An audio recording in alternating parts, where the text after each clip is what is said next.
primer lugar, me presento y saludo a todos los asistentes. Supongo que la gran mayoría de los que me están observando son alumnos de medicina de la Universidad San Martín de Porres. Quiero contarles que yo fui alumno de esta casa de estudios. Quiero agradecer la invitación para impartir esta pequeña conferencia, ¿no? Esta pequeña docencia sobre el tema del momento, el tema que yo estoy completamente seguro que ya muchos de ustedes deben estar cansados de escuchar la palabra COVID, de escuchar coronavirus, pandemia, coyuntura, pero el objetivo en realidad de esta clase es que ustedes puedan salir actualizados, ¿no? Puedan salir con una información verdadera, una información confiable. Y bueno, pues vamos a empezar esta pequeña clase diciendo que en el último mes del año 2019, que estamos hablando básicamente de diciembre del año 2019, se empezaron a reportar una serie de casos de algunas personas que empezaron a enfermar en el continente asiático, principalmente en el país de China. Habían un conjunto de personas, aproximadamente más de 50 personas que ya se encontraban enfermas. Y también teníamos 7 personas en estado crítico.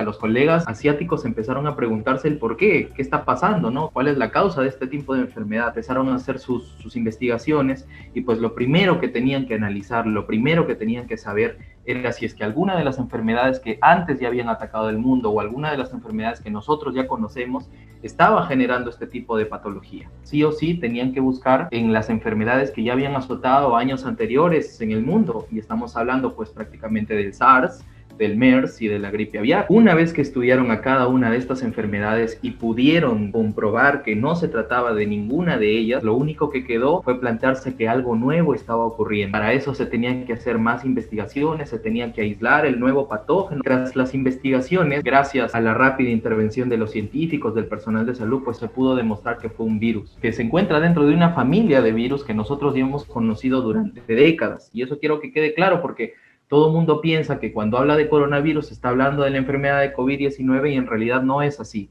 ¿no?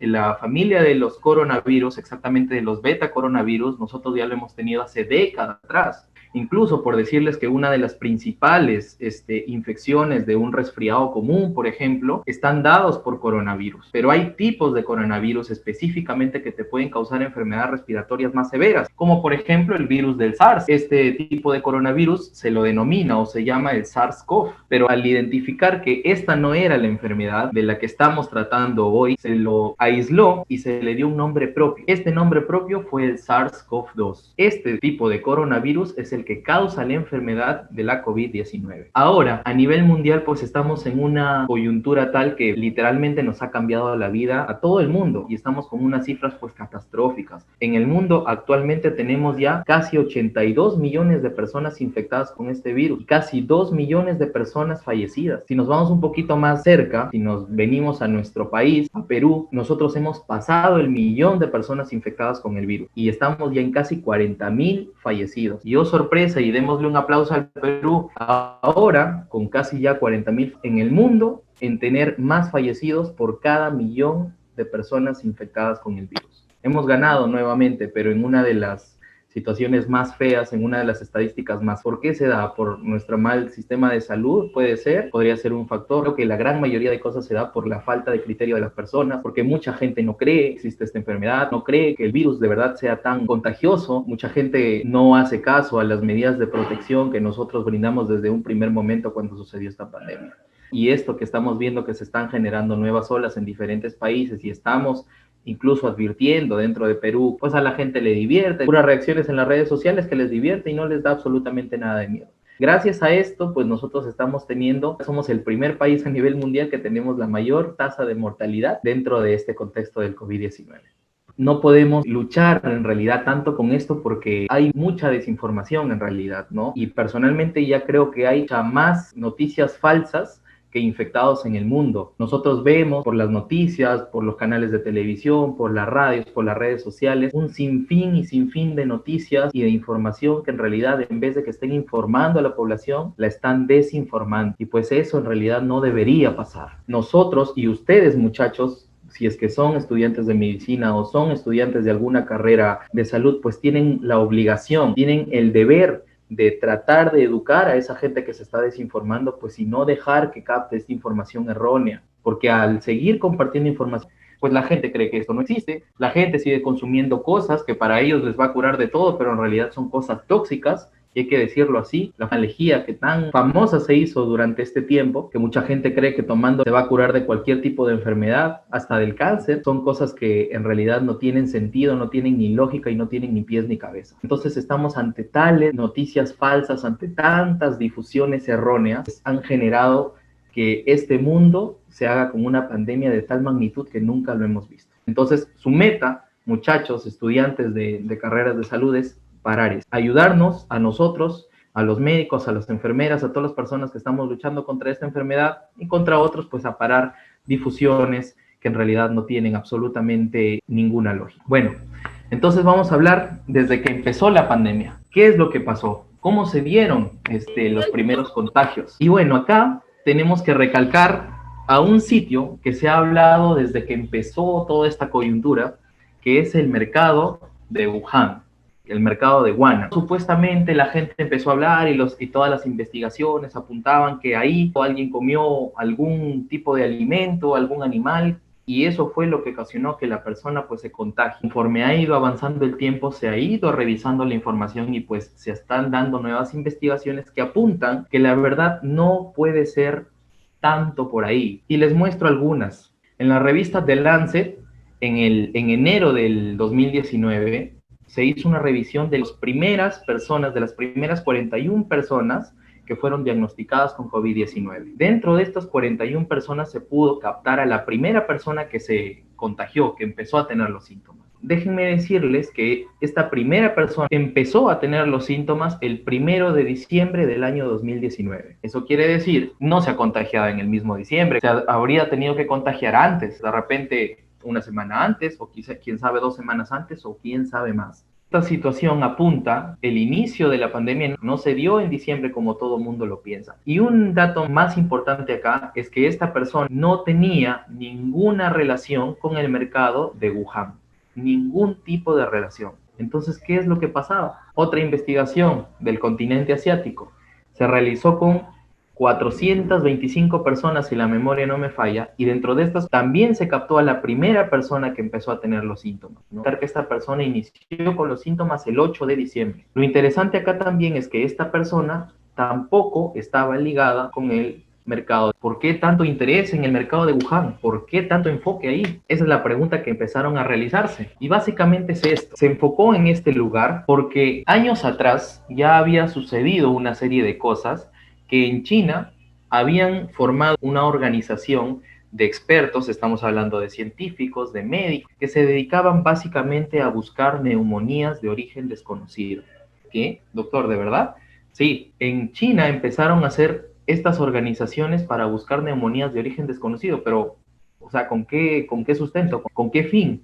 Y el fin básicamente fue porque antes, en el año 2002, 2003, ya había sucedido una situación parecida. Y estamos hablando del SARS, el síndrome respiratorio agudo severo. Y como este SARS ya había sacudido, había tenido algún tipo de impacto, ¿no?, dentro de este continente, pues nuestros colegas asiáticos dijeron, no, o sea, no vamos a esperar que nos suceda lo mismo y estar en un proceso lento para identificar una nueva enfermedad. Entonces, ¿cuál es el error acá? O sea, son muy capos en realidad en crear esta organización, pero como se han estado enfocando mucho más en los pacientes que tenían síntomas muy marcados, han estado dejando de lado pues a los pacientes que de repente tenían sintomatología leve o de repente los pacientes asintomáticos, que quizá ni siquiera habían estado ligados al mercado de Wuhan. Entonces, como empezaron a aparecer pacientes con sintomatología dentro del mercado, pues se enfocaron ahí y todo el mundo pensaba que el brote se había salido de ahí. Pero ahora, conforme han ido avanzando las investigaciones, pues la verdad es que los científicos creen que es muy poco probable que nosotros hayamos adquirido el virus directamente de este animal.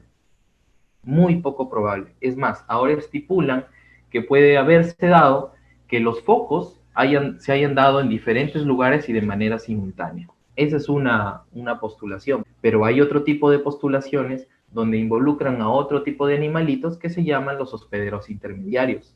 Y tenemos antecedente de esto. Por ejemplo, en el SARS-CoV del año 2002-2003, pues tuvimos un mediador para que la gente se pueda contagiar.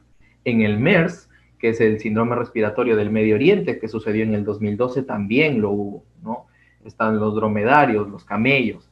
también pudieron adquirir el virus. Y se sabe que muchos tipos de coronavirus pues, pueden contagiar a diferentes tipos de animales, incluidos los primates, por ejemplo, ¿no? Pero en este caso se cree que el SARS-CoV-2 pues pudo haber contagiado a un animalito dentro del continente asiático que se lo conoce como pangolín y que de ahí pudo haber saltado a los humanos. Entonces, la transmisión de humano a humano es mucho más seguro que se haya dado dentro del mercado de Wuhan, ¿no? A que una persona haya comido algún tipo de animal y que ahí se haya contagiado y que inmediatamente haya empezado a transmitir a las demás personas. Eso es algo que en realidad es novedoso, no se conoce mucho porque todo el mundo piensa lo que se postuló en un inicio, ¿no? Entonces, quédense con esa idea, vamos a ver cómo va a ir evolucionando todavía las investigaciones. Ahora, doctor, ya sabemos cómo se originó aparentemente y bueno, pues acá tenemos a nuestro campeón, que sí, pues es uno de los revolucionarios que cree que la enfermedad no existe, entonces le dicen que salga de su casa con mascarilla, con protección, pero dice, no, a mí no me va a pasar nada y sale a la calle. Y bueno, adquirió lo que obviamente nosotros sabemos que iba a adquirir, que fue contaminarse con el virus. Esta persona transmite el virus generalmente dentro de las estadísticas en una media de 2 a 3 personas. Una persona infectada te transmite el virus a 2 o 3 personas en promedio, ¿ok? Y esto se da de una manera exponencial, pues. Si una persona te transmite a 3, esas 3 te transmite a 9, se dan cuenta de verdad la cantidad exponencial o la facilidad de transmisión de este virus y es por eso que hemos llegado a este tipo de pandemia. Ahora, incluso las personas asintomáticas pueden transmitir el virus. A mí me da mucha pena, de verdad, que dentro de nuestras autoridades, incluso dentro de las personas que están en los más altos mandos en Perú, tratando de afrontar esta pandemia, ¿no? Salgan a hablar que en algún momento escuché en las noticias que las personas asintomáticas no transmiten el virus y eso es completamente un error.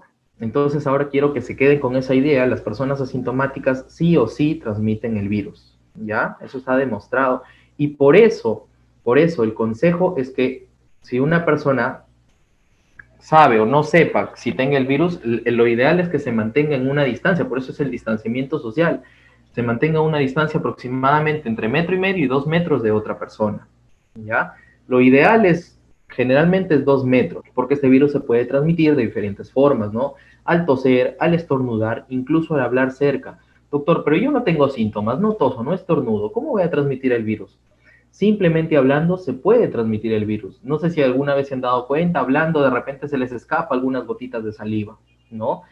Incluso se ha comprobado que cuando una persona se encuentra hablando y pronuncia palabras con las letras V, por ejemplo, o con la letra F, muy probablemente esté expulsando pequeñas gotitas de flujo, pequeñas secreciones que para nosotros incluso son imperceptibles, ¿no?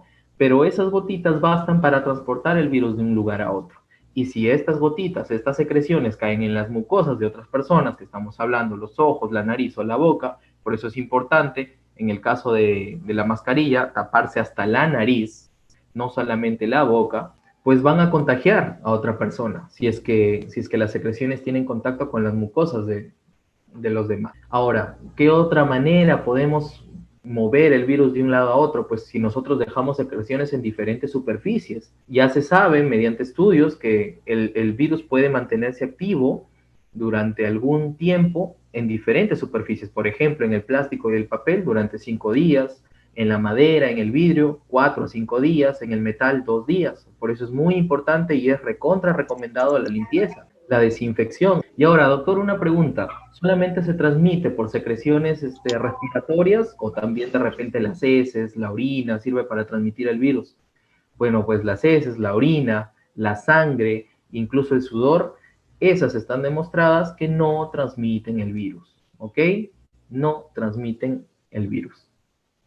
Vamos a hablar de un término muy importante que se llama el periodo de incubación, ¿no? Y cuando hablamos del periodo de incubación no estamos hablando más que otra cosa que de tiempo, ¿ok? ¿Y qué tiempo? Bueno, pues tenemos acá a nuestro campeón anterior que salió a la calle, ¿no? Sin sus medidas de protección. Al salir a la calle sin medidas de protección, pues simplemente se expone a tener contacto con el virus. Una vez que tuvo contacto con el virus, tiene que pasar un tiempo para que esta persona, desde que tuvo contacto con el virus hasta que empezó a hacer su sintomatología, tuvo que pasar algún tiempo. A este tiempo se lo conoce como periodo de incubación, ¿ok? Y este tiempo pues puede variar entre 2 a 14 días, según los estudios, es más o menos lo que varía. ¿Qué quiere decir? Que si yo tuve contacto con el virus hoy, yo me contagié hoy, y a los 2 días empiezo a hacer síntomas, mi periodo de incubación fue 2 días. Por ejemplo, mi prima salió, se contagió el día de hoy, pero ella empezó a hacer síntomas a los 10 días, su periodo de incubación fue de 10 días, ¿ok? Varía entre persona y persona. Se ha visto que el periodo de incubación más frecuente generalmente oscila entre los 5 días. Entre 4 a 6 días es aproximado el periodo de incubación. Pero también hay personas que el día de hoy se contagiaron y pasan los días, pasan los días, pasan los días y nunca hicieron síntomas. Esos son los bien llamados asintomáticos, ¿no? Personas asintomáticas que sí contrajeron el virus, pero que no expresaron la enfermedad. Entonces, estas personas, nuevamente, ¿hay contagio de estas personas? ¿Contagian estas personas? La respuesta es sí. Y ya lo vamos a ver por qué, se los voy a explicar más adelante en un cuadrito. Ya nos contagiamos con el virus, pasaron 2, 3, 4, 5 días y empezamos a hacer los síntomas. Aquí viene la clínica. Doctor, empecé a hacer síntomas. Bueno, pues quiero que sepan, en primer lugar, que la enfermedad se divide en varios estadios, ¿no? Si es un estado leve, un estado moderado, severo, crítico, y pues al final la muerte. Y quiero que sepan que de todos los pacientes que se llegan a contagiar, el 80-82% de pacientes son casos leves, ¿sí? Son casos leves.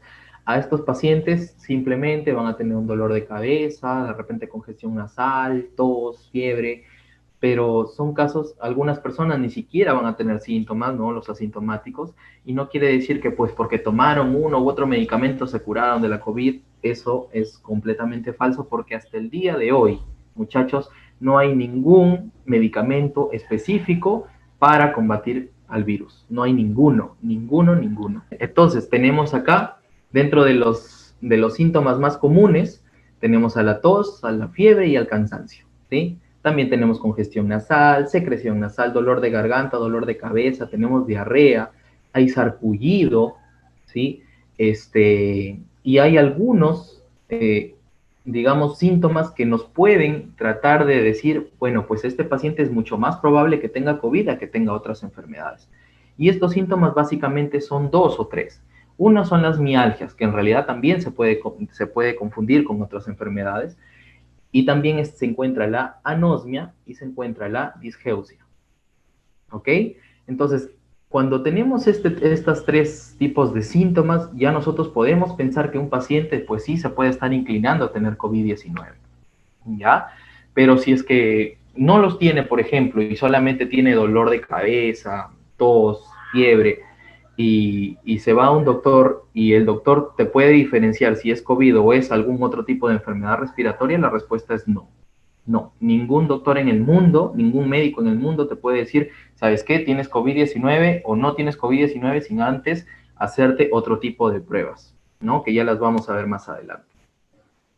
En fin, fuera de estos 82%, solamente 15% son casos moderados y son casos graves, ¿no? Y el síntoma que más predomina, que más llama la atención, es la dificultad respiratoria, que nosotros, en términos de medicina, lo conocemos como disnea, ¿no? Acá en este grupo de pacientes sí ya es muy importante que los pacientes pues acudan a un establecimiento de salud, sean exactamente atendidos por un médico, ¿no? Y sobre todo, pues, reciban la atención necesaria y la correspondiente que deberían recibir. Y un pequeño grupo, más reducido todavía, es aquel grupo que entra al estadio crítico, ¿no? Y acá, pues, tenemos a pacientes que ya tienen compromiso cardiovasculares, tienen compromiso renales, tienen compromiso del sistema nervioso central, por ejemplo. Entonces, estos pacientes sí o sí necesitan estar en unidades de cuidados intensivos, ¿no? Y dentro de todos estos 100%, pues también tenemos entre un 2 y 3% de mortalidad. Obviamente que este 2 y 3% estamos hablando de una forma general a nivel mundial, porque va a variar dependiendo de los países donde cada persona se encuentre, va a variar dependiendo del grupo etario, ¿ok? Entonces, miren chicos, solamente tenemos que el 3% llega a estadio crítico, solamente el 15% son casos moderados y graves. Y el 82%, que quiere decir que de 10 pacientes, 8 la van a pasar recontra chévere, ¿no? Recontra bien, no necesitan tomar absolutamente nada, simplemente tienen que estar aislados en casa. Ahora, ¿por qué entonces, doctor, vemos esas cifras que nos ha enseñado al inicio de la exposición? ¿Por qué tenemos tantos contagios? ¿Por qué tenemos tantísimas muertes? Obviamente, esas muertes están respetando el porcentaje que les estoy enseñando acá, sino que tenemos tantas muertes porque a la vez tenemos muchísimo más personas que tienen este virus. Entonces, si tuviéramos en realidad mucho menos personas contagiadas, pues obviamente tendríamos mucho menos mortalidad. Listo, tengo la clínica. Ahora, ¿cómo sé exactamente si es que tengo COVID o no? Para eso se utilizan unas pruebas que son diferentes.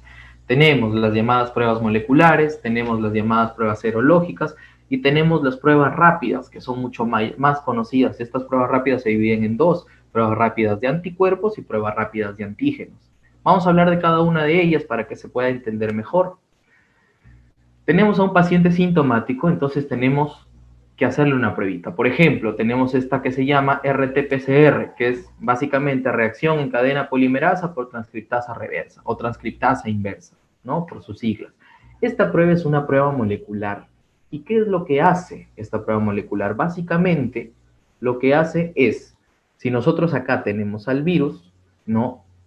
Que tiene pues diferentes conformaciones, como sus proteína S, que es la llave básicamente para que el virus pueda ingresar a la célula, ¿no? Tenemos sus proteínas de membranas, tenemos otras proteínas que pueden ser proteínas funcionales, por ejemplo, dependientes de AMP cíclico, y dentro del virus tenemos su material genético. Así como nosotros tenemos un material genético, los virus también tienen un material genético.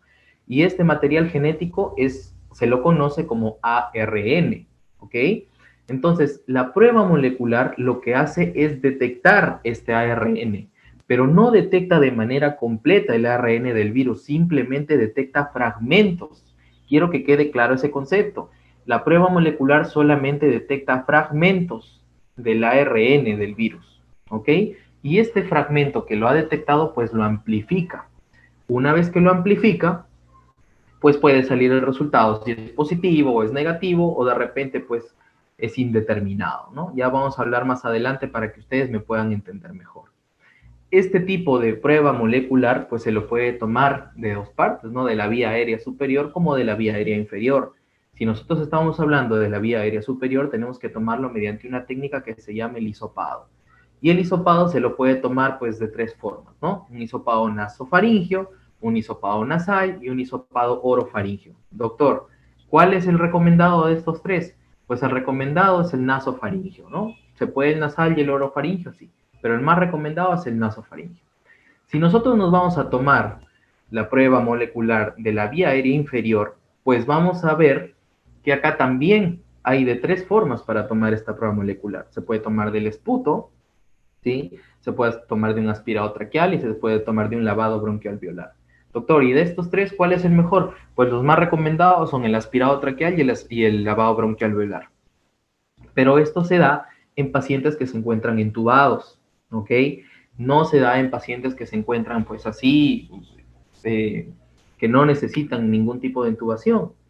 Entonces, doctor, si yo necesito o tengo síntomas o estoy casi seguro que están comprometidos mi vía aérea inferior y yo necesito tomarme una muestra, pero no estoy entubado, ¿qué es lo que voy a tomarme? ¿El esputo primero? La respuesta es no, ¿no? A pesar de que tu vía aérea inferior esté completamente comprometida, lo primero que se debe tomar es un hisopado, nasofaringeo o nasal. Y si en ese hisopado nasofaringeo nasal sale negativo y nosotros o los médicos todavía tienen dudas y están casi seguros de que se trata de este tipo de enfermedad, pues ahí recién vendría la muestra molecular, la prueba molecular en el esputo. ¿Ok? Siguiente. Tenemos, ya vimos la prueba molecular, ahora vemos la prueba serológica. La prueba serológica básicamente se divide en dos, ¿no? En una prueba de ELISA y los test rápidos que ya estábamos comentando anteriormente. La prueba de ELISA básicamente es que te sacan un poco de sangre de la vena y esa sangre se lo llevan al laboratorio y en el laboratorio pues van a buscar anticuerpos que el organismo haya creado para combatir el virus, ¿sí?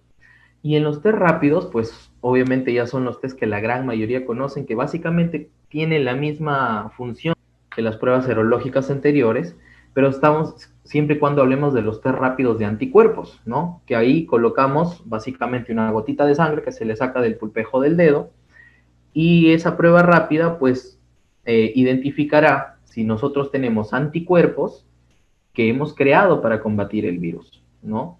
Entonces, si sale la C, quiere decir que esto es el control, está bien la prueba, y si sale la G o sale la M, quiere decir que sí hay presencia de anticuerpos. Ahora, la utilidad de estas pruebas rápidas, y esto es otra cosa que hemos hecho mal durante toda la pandemia acá en el Perú, ¿no? Estas pruebas rápidas se las estaba utilizando para nosotros tomar algún tipo de decisión en función del resultado de estas pruebas, que es algo completamente erróneo, ¿no? Salía un resultado, ya, ¿sabes qué? Aislamiento a casa, no hables con esta, con tal persona, y eso es algo que en realidad nunca se debió hacer. La utilidad de estas pruebas rápidas es básicamente para detectar que un paciente pues ha tenido la infección, ¿no? O ha tenido la enfermedad. Pero en la parte actual, eso sí está pues para planteársela nuevamente, ¿no? Porque ahora incluso la CDC, que bueno, es el Centro de Control y Prevención de Enfermedades, pues incluso ha recomendado que estas pruebas rápidas ya no se utilicen en cuestión de decidir, ¿no? En función sobre estos resultados. Ya lo vamos a hablar más adelante. Y les dije también que había pruebas rápidas de antígenos, pero estas pruebas rápidas de antígenos no están actualmente pues validados para que se apliquen en el mundo real, ¿no? Todavía se encuentran en fase de estudio. Aquí vamos a hablar justamente de las pruebas moleculares y de las pruebas serológicas para que me entiendan un poquito más. Pero en esta situación necesito también que entiendan otro término que se llama el periodo de infectividad. Y el periodo de infectividad, también estamos hablando de tiempo, no es otra cosa que el periodo que va a pasar para que una persona pueda transmitir el virus hacia otra persona. ¿Ok? En esta gráfica estamos viendo, tenemos una línea azul de manera vertical. Esta línea azul representa el primer día que la persona empezó a tener síntomas. ¿Listo? Entonces luego viene el segundo, acá el tercer día, el sexto día, el noveno día, etc. Este menos 3 días son 3 días antes de la que la persona empiece a tener síntomas. Entonces, si nosotros tenemos acá una persona que empezó a hacer síntomas el día 1, ¿sí? Los días anteriores quiere decir que se encontraba en su periodo de incubación, que es lo que hemos hablado anteriormente, ¿ok? La persona se contagió por acá, por ejemplo, y han pasado todos estos días para que empiece a hacer síntomas. Listo. Desde acá hasta acá era su periodo de incubación. Una vez que el paciente ha tenido o empezó con sus síntomas, pues tenemos por estudios ya se ha comprobado que entre el tercer y séptimo día que después de la persona empezaba a iniciar sus síntomas, la replicación o la carga viral se encuentra en su pico, en lo más alto. Entonces aquí sí es muy importante, pues si queremos sacar algún tipo de prueba, ¿no? Sacarlas durante estos días, sobre todo la prueba molecular, que es la prueba donde detecta la información genética del virus, que es lo que les expliqué en las diapositivas anteriores. Si nosotros le hacemos una prueba molecular a un paciente que se encuentra durante estos días, pues es mucho más probable que la encontremos, porque vamos a encontrar fragmentos del virus, vamos a encontrar el material genético del virus, ¿ok? Y miren, si se dan cuenta, pasa el séptimo día, pasa el octavo día, para el noveno día, pues ya está descendiendo la carga viral. En caso de que se trate, pues obviamente de pacientes leves, ¿no? De la gran mayoría, del 82% de personas. Y entonces acá viene el periodo de infectividad. El periodo de infectividad en pacientes leves, pues diferentes estudios dicen que a veces empieza entre 3 días antes de iniciar los síntomas, en algunos artículos incluso dicen hasta 6 días antes de iniciar los síntomas, pero bueno, los que más he podido leer, pues se refieren entre 3 a 4 días antes de iniciar los síntomas, ¿no? Hasta el noveno día después de haber iniciado los síntomas. Todo esto de acá es su periodo de infectividad. Quiere decir que en todos estos días el paciente contagia, transmite el virus, ¿sí? Entonces, ¿qué pasa en los pacientes que pues están un poco, perdón, qué pasa en los pacientes que no llegaron a presentar síntomas? Si los pacientes no llegaron a presentar síntomas, bueno, pues están por acá, por ejemplo, ¿no? Si acá ya empiezas a presentar síntomas, de acá para adelante, obviamente no estás sintomático. Ese es el estado presintomático. Y ya lo vimos que la infectividad se da desde antes que empieces a tener síntomas hasta 9 días después del inicio de tus síntomas. Pero si ya empezaste de 3 días antes o de 6 días antes de tener síntomas, obviamente estás en una etapa donde puedes transmitir el virus. Entonces, los asintomáticos o las personas presintomáticas, ¿puedes transmitir el virus? La respuesta es sí. ¿Ok? ¿Y qué pasa en los pacientes que no se encuentran en estadios leves y no se encuentran en etapas más avanzadas, en una enfermedad más grave? Pues estos pacientes transmiten el virus igual desde 3 o 6 días antes de iniciar sus síntomas hasta el día 20 aproximadamente. Algunos estudios he encontrado que incluso llevan estos días hasta el día 42, ¿no? Pero los que más me han llamado la atención, pues dicen que es hasta el día 20. Entonces, este cuadrito, por favor, ténganlo siempre en su cabeza, porque con esto se van a ayudar bastante. Cuando nosotros, por ejemplo, ya tenemos el virus acá, ¿no? Nuestro organismo está lleno del virus. Como estamos con el virus, nuestro organismo empieza a crear defensas, que esos son los bien llamados anticuerpos, nuestros grandes defensores. Y estos anticuerpos pues empiezan a crear. Dentro de estos anticuerpos tenemos dos tipos, la inmunoglobulina M y la inmunoglobulina G. La inmunoglobulina M que se crea un poco más rápido, pero tiene una menor duración, y la inmunoglobulina G que se crea después, pero dura mucho más, ¿no? Entonces, esta inmunoglobulina M, muchachos, se crea generalmente a partir del día 12. Antes se creía que era mucho antes, cuarto, quinto día, por eso se empezaron a tomar pruebas rápidas como locos y en realidad no es así. Las últimas investigaciones dicen que la inmunoglobulina M en realidad aparece ya entre el 12, 13 y 14 días después de empezar los síntomas, ¿ok? Y la inmunoglobulina G pues empieza a partir del 14, 15, 16 días, ¿no? Ya vamos a tener las dos inmunoglobulinas en el aire cuando estemos en el día 18 o 20, después de haber iniciado nuestros síntomas. Entonces, si viene una persona, si todavía acá estamos, desde acá hasta acá, tenemos una persona que se encuentra sintomática, ¿no? Y viene a tomarse una prueba rápida, por ejemplo, en el día 14 acá, obviamente le va a salir positivo su inmunoglobulina M o su inmunoglobulina G, le va a salir positivo. ¿Y eso quiere decir que la persona tiene que aislarse si solamente está con dolor de cabeza, por ejemplo? Quiero que se respondan esa pregunta. Obviamente que no, porque ya vimos que el periodo de infectividad solamente es hasta el día 9. Entonces, nosotros, ¿qué estamos haciendo al decirle que esta persona pues se vaya a su casa y se aísle no sé cuántos días?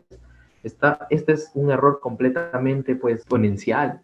Si una persona viene, por ejemplo, que todavía tiene tos en el día 18, ¿no? Y lo vemos acá y le decimos ese rato, no, ¿sabes qué? Tienes que aislarse. ¿Por qué tienes que aislarse? Si solamente tenía tos y el paciente no tiene nada más, es un paciente leve. Su periodo de infectividad es hasta el día 9. Ya no tiene por qué aislarse, ¿no? Bueno, en contraposición de los pacientes con casos moderados o ya severos, pues que su periodo de infectividad obviamente abarca muchos más días, ¿no? En eso sí tenemos que tener relación. Pero ¿qué pasa, por ejemplo, si nosotros tomamos una prueba molecular, que estamos hablando del RT-PCR, que ya les expliqué anteriormente, ¿no? Y lo tomamos, por ejemplo, en el día, no sé, 12, y encontramos fragmentos del virus, ¿no? Fragmentos del genoma del virus. Pero esta persona está completamente bien, no tiene, es más, no tiene ni siquiera ningún síntoma. ¿Valdría aislarlo? Ahora, doctor, ¿por qué todavía la prueba molecular sigue positivizando si el virus ya cayó, ya cayó? Y es porque lo que les dije anteriormente, que se quería que se queden con este concepto. La prueba molecular no te detecta el virus por completo, no es así, no te detecta al virus activo tampoco. La prueba molecular te detecta fragmentos del material genético del virus. Y bueno, pues si el virus ha sido roto, ha sido dañado por el organismo, obviamente algunos fragmentos, algunos genomas del virus, pues todavía se van a quedar circulando, ¿no? Por el organismo. Y eso puede ser detectado después. Entonces, ¿la prueba molecular puede seguir positivizando después de que el paciente haya pasado su enfermedad? La respuesta es sí. Entonces, acá viene la duda, ¿no? ¿Cuándo hacemos el aislamiento, doctor? Bueno, pues el aislamiento se va a hacer básicamente así. 14 días de aislamiento contados a partir del inicio de los síntomas en casos leves o moderados. Vemos acá. En la línea azul vertical iniciamos los síntomas, ¿cierto? Si iniciamos los síntomas el día de hoy, cuento 14 días, hasta acá más o menos, me aislé, listo. Si me aislé y no pasa más, no pasa mayor complicación, estoy tranquilo, ¿no? De repente sigo teniendo alguno que otro síntoma, ¿no? Pero no me pasa absolutamente nada más, puedo hacer mis cosas con normalidad y todo, quiere decir que soy un caso leve, ¿no? Entonces, a partir del 14 día yo ya no tengo por qué seguir aislado porque mi periodo de infectividad duró solamente hasta el día 9. Así que acá yo ya no tengo por qué contagiar a las demás personas. ¿Se entiende? Siguiente. 21 días de aislamiento contados a partir del inicio de síntomas en casos más severos. Tenemos casos severos acá. Entonces me aíslo desde acá, cuento 21 días hasta acá. Listo. ¿Por qué ya no es necesario que siga guardando cuarentena? Porque mi periodo de infectividad fue hasta el día 20. ¿Sí? Y 10 días de aislamiento en caso de asintomáticos a partir de una prueba molecular positiva. Por ejemplo, tenemos una persona que es asintomática, ¿no? De repente lo agarramos por acá, por el día, no sé, 5. Hacemos 10 días de aislamiento, listo. Ya estamos completamente seguros que este paciente ya pasó su periodo de infectividad, así que no va a transmitir el virus. ¿Se entiende? Vamos al tratamiento. Doctor, listo. Me comprobaron mediante prueba molecular, me dijeron, y mediante mi clínica me dijeron que tengo COVID-19. Listo. Ahora, ¿qué hago, doctor? ¿Me voy a morir? ¿No me voy a morir? ¿Qué es lo que tengo que hacer? ¿Tengo que tomar ruda? ¿Tengo que bañarme en eucalipto? ¿Tengo que tomar la lejía? ¿Qué hago, doctor? Bueno, lo primero que tienes que hacer es tranquilizarte y no seguir consejos estúpidos. Disculpen la palabra. Y segundo, tienes que guardar aislamiento en casa, ¿sí? Y si es que tienes algún malestar, que estamos hablando de repente de dolor de cabeza o dolor muscular, pues toma lo que a nosotros los médicos nos encanta recetar, el paracetamol. Con eso, pues tus dolores de cabeza van a disminuir, tu fiebre va a disminuir, dolores musculares van a disminuir, vas a estar tranquilo. Salvo que empieces a presentar complicaciones, ¿no? Que ya vamos a ver más adelante. Ahí recién deberías acudir a un hospital. ¿Qué otros consejos puedas recibir aparte de esto? Pues que aparte de que estés en casa, aislado, y si es que tienes algún malestar, tomar tu paracetamol, hidratarte bien. Y una vez que te hidratas bien, bueno sería que tengas una comunicación frecuente con tu médico. Ahora, desde que ha empezado la pandemia, pues en el auge está la telemedicina, las videollamadas, las consultas por teléfono, por videollamada, por celular. Entonces sí sería bueno que estés monitorizándote con un médico así. ¿Para qué? Para que este médico se pueda dar cuenta de los signos de alarma. Y esto tiene que tenerlo claro, ¿no? Los signos de alarma, como son, por ejemplo, sensación de falta de aire, ¿no? La disnea que estábamos hablando hace rato, sobre todo si esta disnea es en reposo. Ahí, pues, es un signo de alarma que hay que tener en cuenta para decir, ¿sabes qué? No, no puedo estar en casa, ahora sí tengo que ir a un establecimiento de salud. De repente tener desorientación, confusión, ¿no? Una fiebre que no baja, por más que tú tomes el paracetamol, te desvistas, salgas corriendo calato a la calle, no baja tu fiebre por más de 2 o 3 días. Obviamente vas allá a cualquier establecimiento de salud, ¿no? Dolor de pecho. Todo eso tiene que ver un médico, tiene que verlo. Y según la evaluación que se haga, pues obviamente va a decidir si es que necesitas hospitalización o no.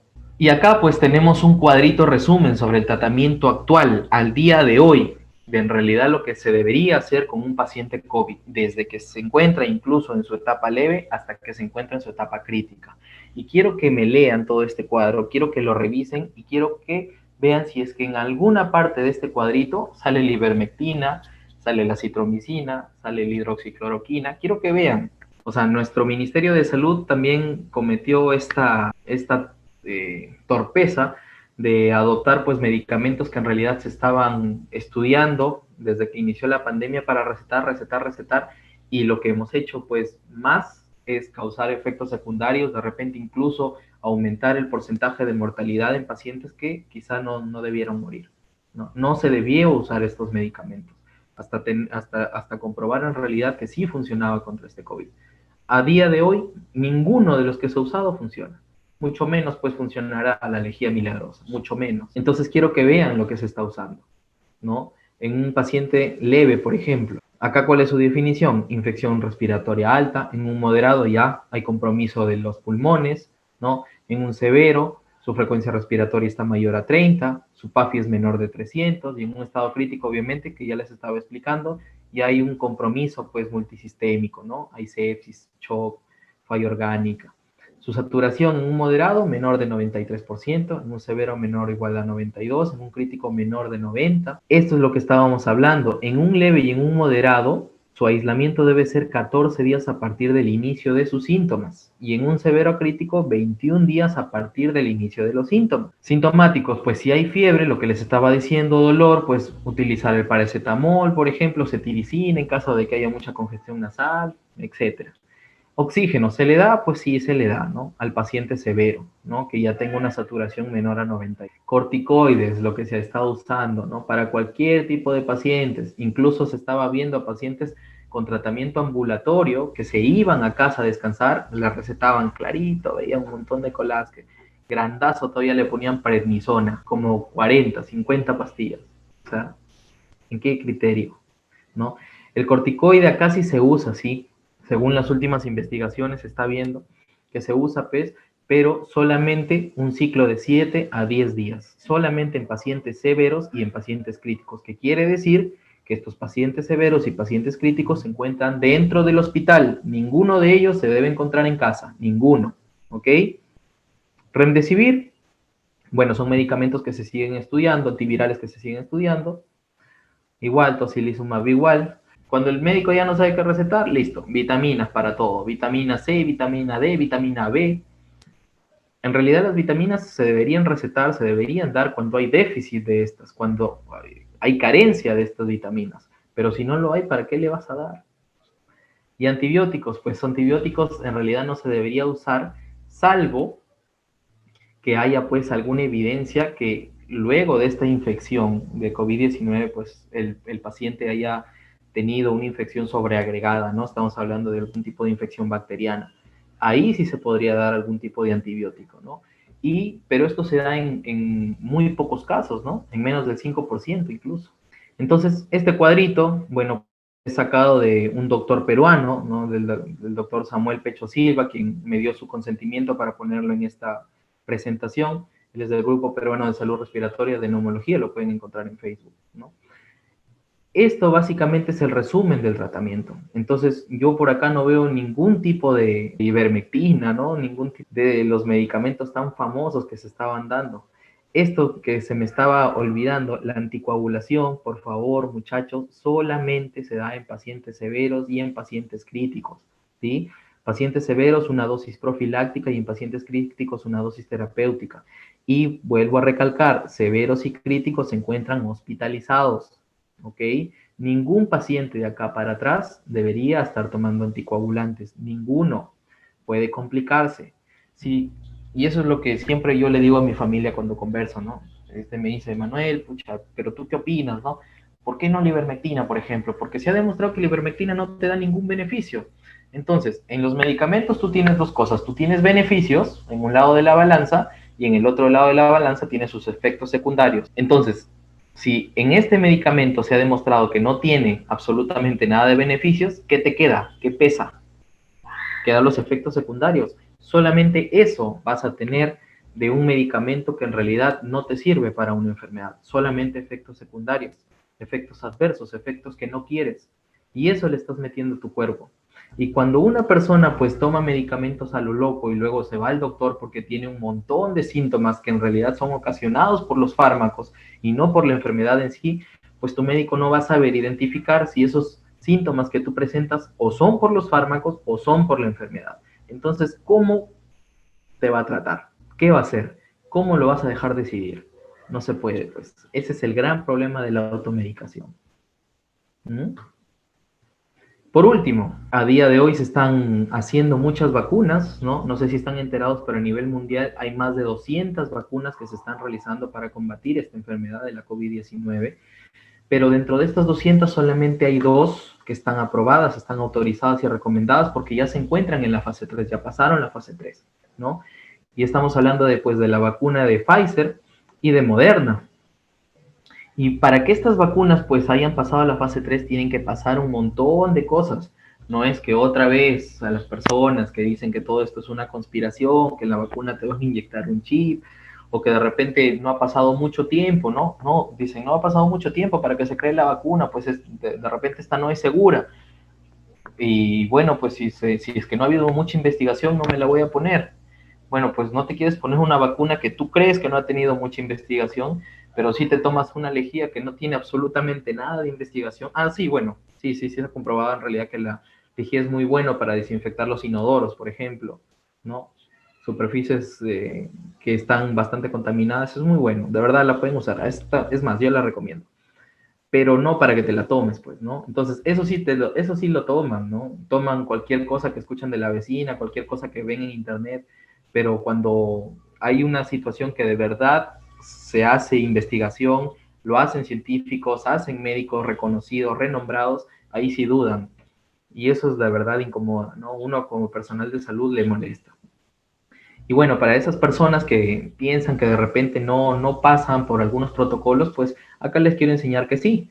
Y, por ejemplo, estas dos vacunas sí han pasado, pues, y pasan por muchas fases para poder llegar acá a la fase 4 donde quieren llegar estas dos vacunas, para que nosotros podamos adquirirlas, ¿no? Primero pasa la fase preclínica, ¿no? Que esta fase preclínica se lo hace básicamente en animales, y no solamente en animales vivos, sino incluso se lo puede hacer en algunos tejidos de animal, ¿no?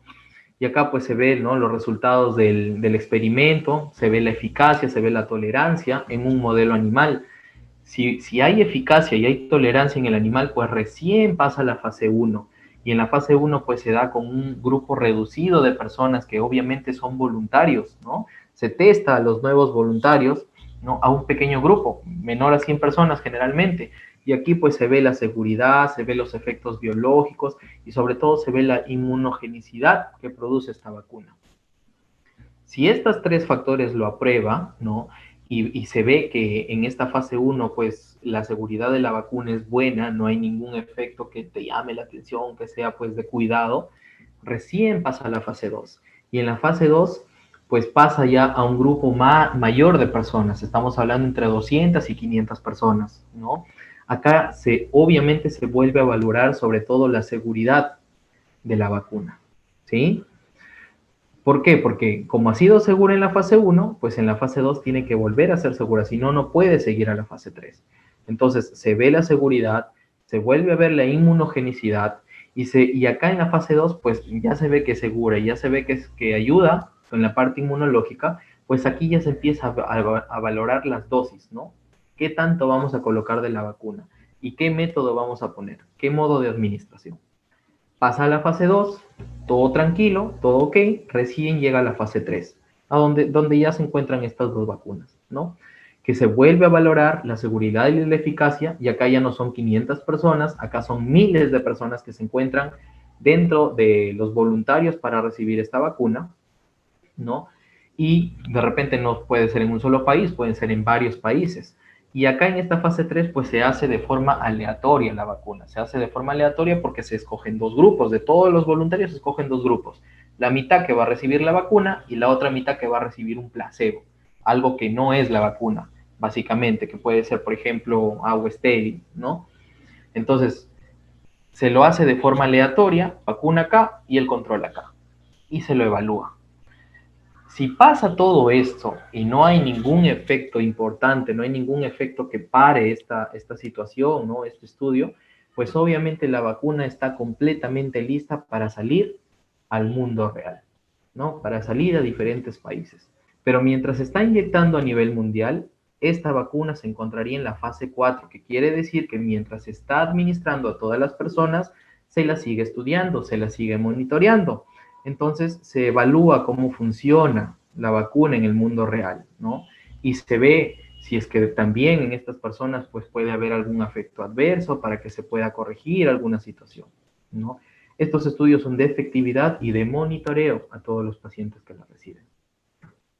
Bueno, pues hasta que hemos terminado la exposición, quisiera saber de verdad si hay alguna duda para poder explicarles, y si es que no, pues de verdad les agradezco y espero de todo corazón que me hayan podido entender lo mejor posible, y sobre todo, como les dije en un principio, pues que ayuden a las demás personas a que no sigan los errores que se está viendo dentro de las redes sociales, dentro de las noticias, incluso personas de los altos mandos que a veces malinforman, los llamados influencers, ¿no?, que sacan una noticia y todos sus seguidores le creen, y en realidad es algo que en vez de ayudar a controlar este tipo de pandemia, pues ayuda, pero para que avance más, para que el virus se esparza. Estimados participantes, si alguien tiene alguna pregunta que realizar, por favor, realícela a través del chat o ya sea levantando la mano. Dávila Tantalian Yang pregunta, ¿cómo convivir con el virus si este se queda permanentemente circulando en el ambiente como lo hizo el virus H1N1? La idea acá, y este es el arma más importante que tenemos hasta el día de hoy, son las vacunas que se están creando, ¿no? Si nosotros, pues, no tampoco concientizamos a la gente para que se vacune, pues este virus va a seguir y va a seguir y va a seguir y va a seguir matando gente, como lo estamos viendo hasta el día de hoy, ¿no? Nosotros estamos familiarizados con muchos tipos de virus, entre uno de ellos que es la gripe, y para la gripe nos vacunamos absolutamente todos los años y incluso la gripe tienen que volver a actualizar las vacunas cada año, cada año, cada año, porque el virus de la gripe es uno de los virus que más muta, ¿no? Que cambia. Entonces los científicos pues tienen que predecir de alguna forma qué cepa es la que va a predominar este año, pues para crear una vacuna contra esa cepa, ¿no? Y tratar de que las personas pues se contagien menos y mueran menos. Entonces, de esta forma, igual tenemos que hacerlo con el COVID. Es muy improbable que el COVID desaparezca, ¿no? Pero lo que sí es importante es que todas las personas reciban su vacuna. La vacuna acá ya no tiene que ser egoísta, ¿no? Para este país sí, para este país no, no. La vacuna en realidad debería ser de una manera universal. Y si nosotros queremos que ya no haya más muertes, pues tiene que llegar al rincón, a la punta más alta del cerro y que todas las personas estén vacunadas. Mientras todas las personas no estén vacunadas, pues obviamente va a seguir muriendo gente. Doctor, sí, deseo hacer una pregunta. Un paciente que tiene trombosis corre más riesgo de tener un paro cardiorrespiratorio debido al COVID-19. ¿Es más vulnerable? Y si es así, ¿qué tipo de tratamiento es lo que se suele usar en esos pacientes? Bueno, pues se ha visto que en los pacientes que tienen COVID en estadios avanzados entran en un estado de hipercoagulabilidad, ¿no? Y eso es lo que los lleva a generar trombos dentro del torrente sanguíneo. Entonces, a estos tipos de pacientes, y eso es lo que les estaba comentando durante la exposición, estos pacientes ya se encuentran, si es que han llegado hasta este estado, ya se encuentran en un estado moderado a severo o hasta crítico, ¿no? Y a estos pacientes solamente a ellos deberían, pues, darles anticoagulantes, pero nada más. A pacientes, por favor, antes de llegar a este estado, no se le deben administrar. Tantísimos pacientes he visto que por prevención toman aspirina, tantísimos pacientes he visto que toman enoxaparina, que toman incluso warfarina y solo se están matando, ¿no? Esto no debe ser. El tratamiento en este caso, gracias por la pregunta, sí debería ser una anticoagulación, pero solamente a pacientes que han llegado hasta ese estado protrombótico, hasta ese estado de hipercoagulabilidad, que se encuentran pacientes severos y críticos, nada más. Si no son esos pacientes, pues absolutamente no deberían tomar ningún tipo de medicación, ninguno. Ok, doctor, gracias. Hay que tener bastante cuidado también, porque estamos viendo que en estos últimos días ha salido una nueva cepa del virus. Y este virus, bueno, pues en todo este año que ha pasado, ha mutado muchísimas veces, ha mutado más de 2.400 veces, por si no lo sabían. Pero ¿por qué ha llamado tanto la atención? Esta nueva cepa pues ha tenido 17 mutaciones simultáneas, 17. Y es la primera vez que ocurre algo así dentro de esta pandemia. Por eso es que ha llamado la atención. Ya, esa pregunta es más o menos ligada a la anterior, ¿no? O sea, las probabilidades de que un virus mute sí, son altas. En realidad, lo que hace el virus es mutar, ¿no? Hay algunos virus que mutan mucho más que otros. Justamente el virus de la gripe, como les decía, que tiene varias cepas y siempre se tiene que sacar nuevas vacunas para eso, sobre todo cada año. Los coronavirus en realidad no mutan tanto, pero este, pues, ha llegado a un nivel de mutación, como les digo, que ha mutado 17 en 17 cosas, ¿no? Incluso de estas 17 mutaciones, 14 han sido de aminoácidos, ¿no? Y 3 han sido de lesiones. Entonces, de que puede haber mutaciones, sí. ¿Qué tan frecuente? Eso todavía no se sabe, ¿no? Pero para eso sí tenemos que estar preparados. Ahora, esta nueva mutación, pues al parecer ha aumentado, esta segunda ola ha aumentado, esta nueva, digamos, esta alza de infecciones entre persona y persona, ¿no? Pero eso todavía está por comprobarse. O sea, se sugiere que puede haber sido por la nueva cepa en realidad, pero todavía no se comprueba ciencia cierta. La nueva variante de virus que apareció en Inglaterra tiene las mismas características que el COVID-19. ¿Es más peligroso o en qué se diferencia? Ya. Mire, dentro de la nueva variante, justamente lo que les estaba comentando, aún no se sabe si es más peligroso, ¿no? Yo más peligroso podría definirlo como que tiene, digamos, un mayor alto grado para producir mortalidad, ¿no? En este caso no debería ser tan así. Si bien se ha dado 17 mutaciones, dentro de estas 17 mutaciones, 8 mutaciones se encuentran dentro de la proteína S, que es la proteína Spike, que básicamente es la llave que utiliza el virus para poder ingresar a la célula de nuestro organismo. Entonces, si se ha dado estas mutaciones, pues obviamente es porque el virus está tratando de evadir nuestra inmunidad, ¿no? Y si está evadiendo nuestra inmunidad, pues sí, quizá pueda ser más contagioso, pero aún no se ha demostrado que aumente la tasa de mortalidad. Entonces, si tú me dices si es más peligroso o no, pues aún no lo sabemos, pero lo más probable es que no. O sea, no se ha visto algún indicio, no se ha comprobado en ningún tipo de estudios aún que genere una mayor mortalidad. Quizá de repente sí una mayor tasa de contagios, ¿no? Como te digo, ha cambiado la llave, digamos, algunas partecitas de la llave para poder ingresar a la célula. Y como la gran mayoría de vacunas, incluso que se están creando, son para detectar la proteína S, pues quizá las puede evadir por alguno u otro mecanismo. Buenas noches, doctor. Mi pregunta es, ¿usted cree cómo influye el clima y las condiciones ambientales en la propagación del virus, ¿no? Debido a que el Perú es un país biodiverso y cada región tiene un clima específico. Es una muy buena pregunta porque en un principio se creía que el virus en climas cálidos se moría, ¿no? O de repente en climas muy fríos también se moría. Y esa es una premisa completamente falsa. Incluso se estaban dando algunas ideas de que si tú tomas tu café o tu té con 37 grados, pues obviamente vas a matar al virus en 24 grados, 25 grados, se escuchaba. Y no es así, ¿no? Actualmente no se está viendo diferencias por el clima o por el contexto climático para la propagación o no del virus, ¿no? El virus básicamente pues está tolerando hasta donde se ha visto pues los diversos tipos de climática y por eso es que en realidad se ha expandido tanto, ¿no? Se ha esparcido tanto. En un principio, cuando recién llegó acá a Perú, pues veíamos que las partes de la costa, sobre todo nosotros, ¿no? Lambayeque pues estaba inundado, la ola estaba en un pico tal, pero veíamos que de repente Cajamarca no, Arequipa no, Cusco no, y todos empezaron a decir, bueno, porque son climas fríos, de repente no llega el virus, pero basta que pasó un poco de tiempo más y vimos que pues el impacto fue tan igual o incluso quizá un poco más que en este departamento o que en el departamento de Iquitos. Serken Efio quiere participar también. Serken, te escuchamos, por favor. Doctor, buenas noches. Buenas noches. ¿A qué se debe que las inmunoglobulinas M y G actúan después de presentarse el virus? Ya. Bueno, esta es una pregunta de inmunología. ¿A qué se debe? ¿Por qué? Porque estas inmunoglobulinas M y G, nosotros tenemos varios tipos de inmunoglobulinas, ¿no? Pero cada inmunoglobulina es específica para cada tipo de enfermedad. Entonces, estas inmunoglobulinas para atacar el virus del SARS-CoV-2 no las tenemos mientras nosotros no hayamos adquirido el virus. No hay, no se encuentran dentro de nuestro organismo. El virus tiene que entrar en el organismo para que el cuerpo o el sistema inmunológico, que tenemos muchos tipos de células, ¿no?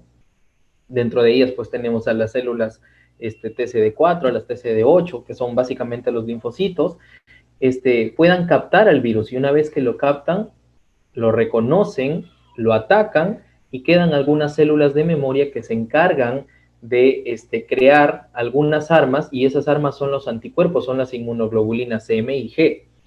¿Para qué? Para que nosotros tengamos las armas necesarias para poder defendernos con el virus. Entonces, obviamente, estas inmunoglobulinas M y G van a atacar después que el virus ingresa a nuestro cuerpo o un tiempo después, porque el cuerpo se debe de tomar todo el tiempo necesario para poder crear estas inmunoglobulinas.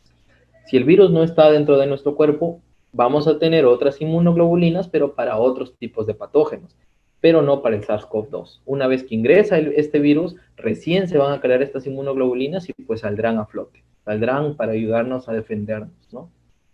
Heredia Guamanya Jaira también desea participar, te escuchamos.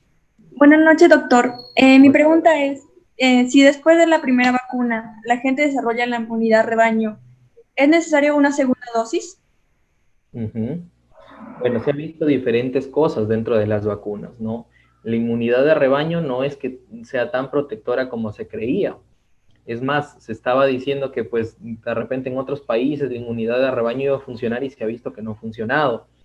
Sí es necesario la segunda dosis en este tipo de vacunas porque se ha visto dentro de los ensayos clínicos y dentro de las fases que se ha ido dando que algunas personas al recibir la segunda vacuna o la segunda dosis pues crean mayor cantidad de anticuerpos y unos anticuerpos incluso más variados que pueden detectar otras zonas otras partecitas dentro de esta proteína S, ¿no? Entonces es muchísimo más probable que al recibir la segunda vacuna estemos muchísimo más protegidos que con solo recibir la primera.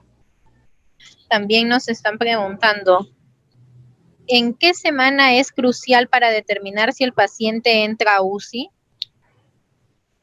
No es el tiempo acá, no es en qué semana, ¿no? Si inició, por ejemplo, hoy su sintomatología, yo digo, ya, lo voy a revisar en la semana 3. ¿No? Cada paciente evoluciona de una forma diferente según su sistema inmunológico. Cada paciente evoluciona de una manera diferente según tenga factores de riesgos para complicarse, ¿no? Si tenemos un paciente de repente con enfermedades que ya viene de larga data, por ejemplo, un asmático crónico que siempre está utilizando corticoides, sus defensas están bajas. O de repente tenemos un paciente con código blanco, un paciente VIH, o tenemos pacientes hipertensos, o tenemos pacientes diabéticos. Todo tipo de paciente que tenga pues algún compromiso dentro de su sistema inmunológico van a evolucionar dentro de la enfermedad mucho más rápido que un paciente que se encuentre sano, ¿no? Un paciente obeso no va a ser la misma evolución que un paciente que no lo es, ¿no? La obesidad es un estadio inflamatorio crónico. Entonces, mientras más factores de riesgo tenga un paciente para complicarse, obviamente va a durar menos el tiempo para que se complique. Y en cambio, mientras menos factores de riesgo tenga, pues va a durar más. Entonces, no es en qué semana me voy a fijar para ver si es que necesita UCI o no. Simplemente se tiene que evaluar día tras día la evolución de cada paciente. ¿Qué actividades, ¿no? Agradecer mucho, mucho a la universidad y gracias a ustedes también ya saben su misión, saben su deber como estudiantes de medicina, ya deben de parar estas falsas noticias que salen pues en las redes sociales, en todos los medios de comunicación. Cuídense, un abrazo grande. Feliz año y Feliz año. hasta otra oportunidad. Muchísimas gracias. Muy buenas noches.